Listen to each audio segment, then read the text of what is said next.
Thank you for tuning in to Terry Swoop Videos. There was a cyber attack at the Colonial pipeline, and this pipeline supplies gas from almost half the country.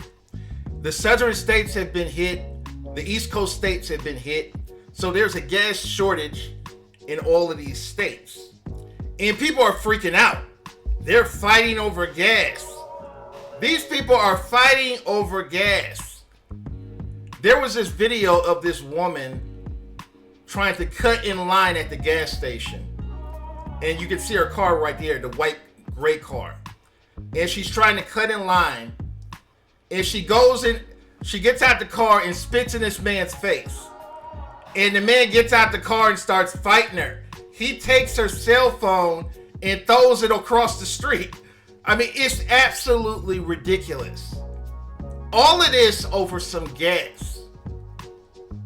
Now, they say it's going to go back to normal after a few weeks. But a lot of people are freaking out because they think they've ran out of gas. They think they're going to run out of gas completely. So you got a lot of people who are hoarding gas. They're showing up at the gas station and filling up all these carts of gas. It's completely ridiculous. This reminds me of when the pandemic first started. You had a lot of people fighting over toilet paper, fighting over Lysol, sanitizer. It's ridiculous. And it just goes to show how ignorant some people are. Because even if there really was a bad gas shortage, it would make sense for us to conserve the gas and not use it all. So when I see people going to the gas station and filling up their tank with gas and then filling up a huge cart with gas, it goes to show how selfish a lot of people are. And this is exactly what happened during the pandemic. You had a lot of people who went to the store and cleaned out the shelves of all the alcohol or the toilet paper. This is why it's been so hard to get alcohol and sanitizer the last 6 months. But hopefully this is going to get back to normal with the gas. They haven't ran out of gas. They just had a cyber attack and they're having trouble moving the gas from the pipeline to the gas stations. And that's the problem. But a lot of people are ignorant. They don't realize that this is going to be over after a few weeks. This is just a temporary hookup. There's no reason to go to the gas station with all these carts filling up a year's worth of gas. It doesn't make any sense. And people who are doing this don't realize that they're making this situation much worse. Now, the cyber attack came from another country. And when a cyber attack comes from another country, I don't really think you can necessarily blame the president.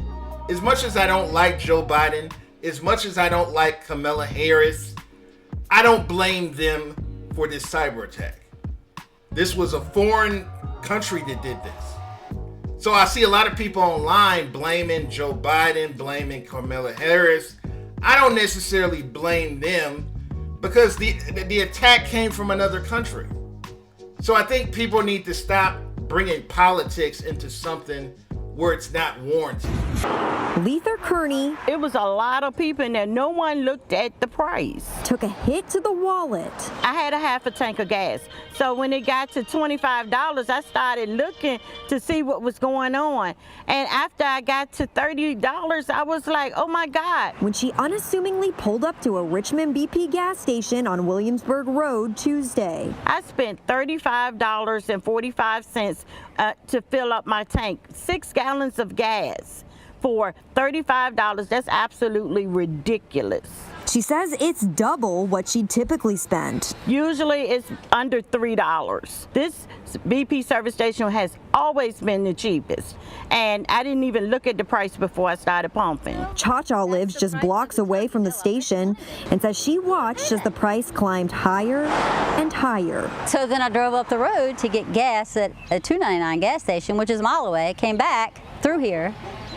It's $5.99. Even in the span of our 15-minute interview. And now it's $6.59.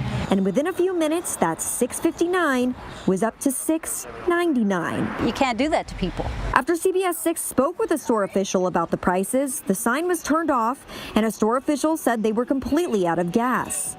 This all happening hours after Governor Northam declared a state of emergency following the Colonial pipeline ransomware cyber attack, leading to gasoline shortages in the state. In a statement, Attorney General Mark Herring warned the attack could not only create disruptions in the gasoline supply across the Commonwealth. He says, quote, "Unfortunately, bad actors could take advantage of this just to line their own pockets."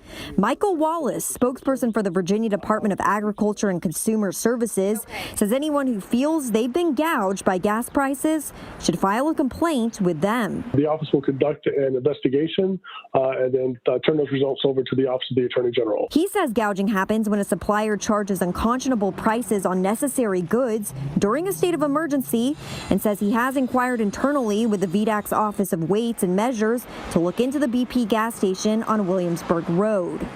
An investigation would look into the price the gas station had to pay for the fuel, as well as the price for gas in the immediate area, to determine whether it's gouging. In the meantime, the big concern is that people are going to start panic buying because we're talking about this. AAA Mid-Atlantic spokesperson Morgan Dean says now is not the time to rush out and fill up your tank. Panic buying of gas right now will create this artificial demand that will make all of this worse. It's crazy. And Kearney certainly recommends you look before you buy. 6 gallons of gas, $35. I'm going to have to sleep on this one.